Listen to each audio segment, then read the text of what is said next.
Merhaba akrepler, Eylül ayı gökyüzü gündemine hoş geldiniz. Eylül 2025 sizin için sosyal alanlar, arkadaş grupları, gelecek hedefleriyle ilgili önemli tetiklemeler getiriyor. Aynı anda finansal ve duygusal ortaklıklar alanında Uranüs durağanlaşarak sizi ani kararlar almaya itebilir. Bu ay sizi destekleyen gökyüzü kalıpları kadar zorlayan etkiler de var. Özellikle kontrolü bırakmanız gereken alanlarda büyük bir ruhsal sıçrama yaşayabilirsiniz. Bu arada Çeyko'dasınız efendim. Eylül ayı giriş enerjilerine öncelikle bir bakalım istiyorum. Güneş Başak Burcu'nda Eylül ayına girerken Güneş'in bu konumu sizi sosyalleşmeye, projelere ve ekip çalışmalarına yönlendiriyor. Gelecek hedeflerinizi gözden geçirme zamanı. Hangi yolda yürümek istiyorsunuz? Hayatınızı benzer idealleri paylaşan insanlarla birleşme arzusu artabilir. Birlikten güç doğar ama hedef sizinle uyumlu olsun. Ay Yay burcunda ikinci evinizde ay düğümleriyle kare açıda maddi konular, özdeğer, kazançlar ve güven duygusu ön planda olacak. Duygusal kararlar ile gerçek ihtiyaçlar arasında gelgitler yaşanabilir. Para kazanmak ve harcamak üzerine inançlarınız test ediliyor olabilir. Parayı değil kendinizi değerlendirin. Merkür Aslan'da retro Kiron'la üçgen açıda iş hayatı, kariyer ve toplumsal duruş alanında güçlü bir zihin çalışması var. Kiron'la olan bu destekleyici açı iş ortamındaki eski bir kırgınlığı, sağlıkla ilgili farkındalıkları ya da hizmet ettiğiniz alanlardaki yaraları şifalandırabilir. Toplum önündeki imajınızla ilgili önemli kararlar alabilirsiniz. Mars Terazi burcunda, Yengeç burcundaki Jüpiter'le de kare açıda. Mars 12. evde çalıştığında içsel huzursuzluk, bastırılmış öfke ve gizli mücadeleler artabilir. Jüpiter'le yaptığı kare inançlar, akademik hedefler veya yurt dışı bağlantılı konularda sizi cesur ama temkinli adımlar atmaya çağırıyor. Gereksiz savaşlardan kaçının. Meditasyon, dua, namaz, içsel disiplin, yalnız kalmak iyi gelebilir. Satürn ve Neptün Koç burcunda retro harekette günlük yaşamınızda, sağlık ve iş düzeninizde yeniden yapılanma zamanı. Satürn retrosu tembellik edenleri değil, sabırla emek verenleri ödüllendirir. Neptün retrosu ise neye hizmet ediyorum sorusunu derinleştirir. Kaçışlardan, bulanıklıklardan uzak durun, netlik arayın, sadeleşin, netleşin, şifalanın. Uranüs ise İkizler Burcu'nda duran pozisyonda.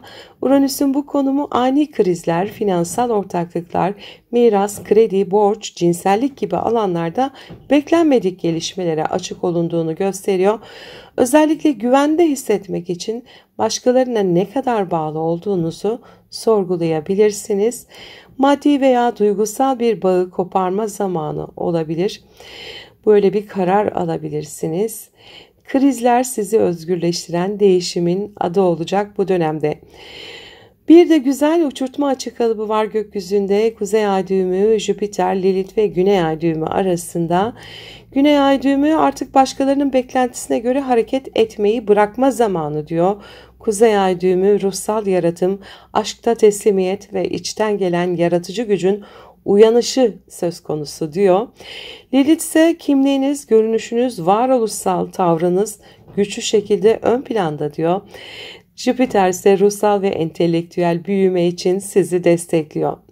Kendi yolunuzu seçmek en radikal cesarettir. Plüton Kova'da ve retro harekette, Uranüs'le de üçgen pozisyonda. Aile, kökler, geçmiş ve aidiyet alanlarında derin dönüşümler yaşanıyor. Bu süreç sizi hem duygusal hem de maddi olarak yeniden yapılandırmaya itebilir. Uranüs'le olan üçgen açı içsel özgürlüğü aile karmaşalarından bağımsızlaşarak yakalayabileceğinizi gösteriyor. Geçmişin sizi tanımlanmasına izin vermeyin.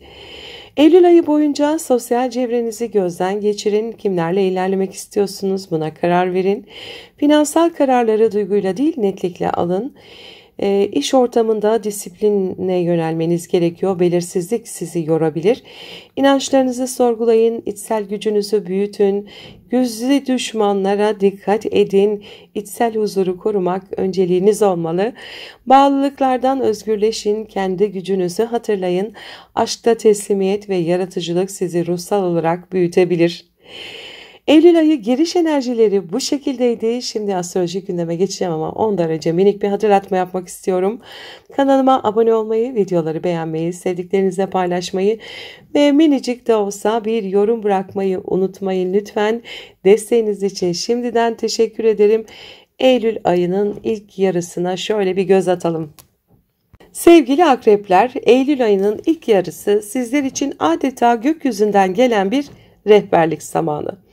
Özellikle aşk, yaratıcılık, çocuklar ve hayattan keyif alma temaları güçlü şekilde vurgulanırken bir yandan da toplumsal duruşunuzu yeniden yapılandırmanız isteniyor.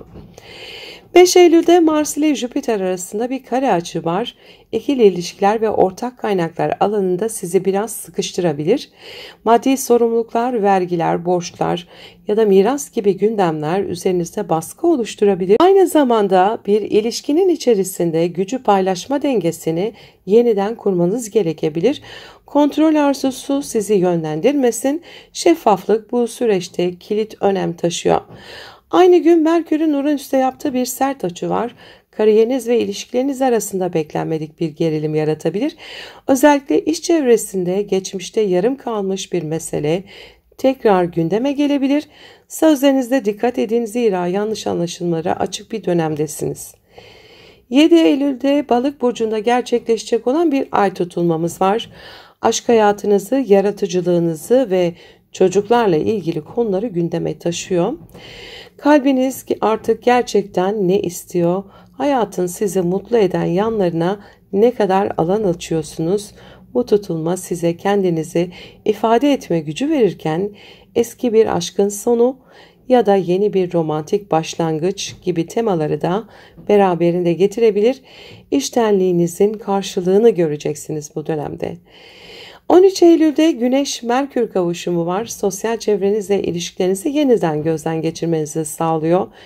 Kimlerle yolda çıktınız? Kimlerle beraber yürüyorsunuz? Kiminle artık aynı dili konuşmuyorsunuz?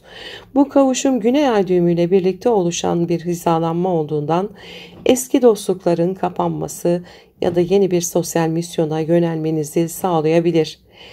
Aynı gün oluşan büyük su üçgeni ve uçurtma açı kalıbı ise sizin için adeta kozmik bir sıçrama tahtası. Duygusal zekanız yükseliyor, içsel sezgileriniz yaratıcılığınızla birleşerek büyük bir ruhsal farkındalık sunuyor. Aşk, çocuklar, hayalleriniz ve sosyal bağlarınız yeniden yapılandırılıyor. 16 Eylül'de Ay-Jüpiter kavuşumu var. Eğitim, seyahat, yabancı kültürler ya da inanç sistemleriyle ilgili bir fırsatı beraberinde getiriyor. Yeni bir bakış açısı kazanmak, bir vizyon geliştirmek veya akademik bir konuda ilerlemek mümkün. Aynı gün Güneş'in sekstil açısıyla birlikte bu şans size üretkenlik ve netlik kazandırıyor. 18 Eylül'de Merkür'ün Terazi burcuna geçmesi zihninizi daha içe dönük bir moda sokuyor. Ancak hemen ardından gelen Satürn-Neptün karşıtlığı, bastırılmış korkular, geçmişle ilgili belirsizlikler ya da içsel huzursuzlukları tetikleyebilir. Acele etmeyin, netleşmesi gereken konular var. Dinlenin, gözlemleyin ve ruhunuza kulak verin. Eylül ayının ilk yarısı gökyüzü size şunu soruyor. Kalbinle ne kadar temas halindesin? Kontrolü değil teslimiyeti seçtiğinizde aslında her şeyin çok daha fazla sizin elinizde olduğunu fark edeceksiniz. Eylül ayının ikinci yarısı sizler için hem içsel hem dışsal anlamda büyük bir dönüşüm sürecine işaret ediyor. Derin duygularınız, ilişkileriniz ve yaşam motivasyonlarınız bu gökyüzünde şekil değiştiriyor. 19 Eylül'de oluşan iki güçlü uçurtma kalıbı var. Sizi ruhsal köklerinize ve gelecek hedeflerinize odaklanmaya çağırıyor. İlki Akrep burcundaki Lilith'in odakta olduğu bir yapı. Bu kendi gölgelerinizde bastırdığınız arzularla yüzleşmeniz için cesaret veriyor. Geçmişle gelecek arasında bir seçim yapmanız gerektiğini gösteriyor. İkinci uçurtma kalıbı ise sosyal çevrenizi, fikirlerinizi ve hayal gücünüzü test ediyor. Yeni çevrelere açılmak, farklı projelere başlamak için güçlü ama radikal etkiler var. Aynı gün gökyüzünde bir yot açı kalıbı da oluşuyor. Tanrı'nın parmağı denen Venüs ve Mars retro Satürn'e 150 açı yapıyor ve sizi duygusal ilişkilerle ilgili zor ama öğretici bir süreçten geçiriyor.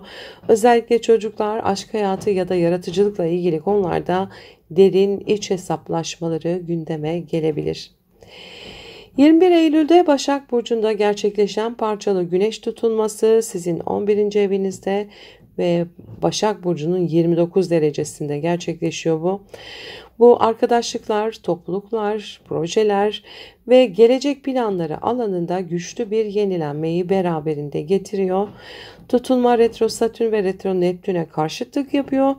Demek ki hayalini kurduğunuz bir şey düşündüğünüz kadar sağlam temelleri oturmuyor olabilir. Planlarınızı gözden geçirin ama vazgeçmeyin. Gerçekçi olmak bu tutulmanın anahtarı olacak çünkü. 22 Eylül'de Güneş'in Terazi burcuna geçişi sizi biraz daha içe döndürüyor. Dinlenmek, ruhunuzu toparlamak, arka planda kalmak isteyebilirsiniz. Ancak retro Satürn ve Neptün'le kurduğu karşıtlık yalnız kalmak isterken içsel huzursuzluk da yaratabilir. Ruhsal çalışmalar, meditasyon, dua, terapi gibi alanlara yönelmek çok da iyi gelebilir. Ve önemli gelişmelerden biri de Mars'ın burcunuza geçmesi. 23 Eylül itibariyle kendi yöneticiniz Mars artık sizin burcunuzda. Bu yaşam enerjinizin artacağı, daha girişken, daha kararlı ve belki daha mücadeleci bir sürece adım attığınız anlamına geliyor. Ancak dikkat, Mars burada hem size cesaret verir hem de gereksiz çatışmalara çekebilir, agresyonu arttırır. Kendi iradenizi uygulamakla başkalarına hükmetmek arasında bir çizgi var. Dengede kalın. 23 Eylül'de bir başka uçurtma açılı kalıbı daha var. O da devrede. Bu kez sizin iç dünyanızı, dış hedeflerinizi aynı anda harekete geçiren bir yapı. Bu kalıp sezgilerinizi, hayallerinizi ve özgürlük ihtiyacınızı dengeye getirmenizi istiyor. Aynı gün yine Mars'ta sahnede, bu kez Uranüs ve Neptün'ün yaptığı 150'lik açılarla bir Tanrı'nın parmağı yot açı kalıbı oluşuyor. Bu bir karar vermek zorunda kalabilirsiniz. Ama bu karar alışılmış yollarla verilmeyecek. Duygular, sezgiler ve bilinç dışı dürtüler çok baskın. Düşünmek yetmeyecek, hissetmeniz gerekecek. 24 Eylül'de Mars-Plüto karesi var, devreye girecek. Bu sizin açınızdan iletişim, kardeşler, komşular ya da eğitimle ilgili konularda bir güç savaşına işaret ediyor olabilir. Düşüncelerinizi ifade ederken fazla sert olmamaya dikkat edin. Kontrol savaşı değil, derinlikli iletişim kazandırır bu dönemde. 29 Eylül'de Terazi burcundaki Güneş Oğlak'taki Ay ile kare açıya giriyor. İçsel dünyanızla dış dünyadan gelen sorumluluklar çatışabilir. Belki de içinizden konuşmak gelmiyor ama iş ortamı ve aile büyükleri sizden netlik bekliyor. Aynı gün Jüpiter'in Merkür'le yaptığı kare açı ise aşırı söz verme, gereksiz umut verme riskine işaret ediyor. Diplomatik olun ama gerçek dışı beklentiler yaratmayın.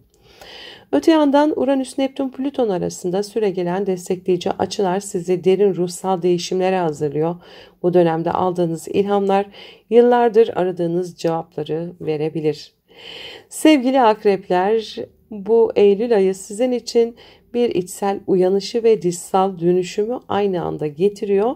Cesaret, sezgi ve ruhsal farkındalıkla ilerlerseniz hem eski yüklerden arınabilir hem de yaşamınızı yeniden inşa etmeye başlayabilirsiniz. Mars sizin yanınızda, ne istediğinizi bilmeniz yeterli.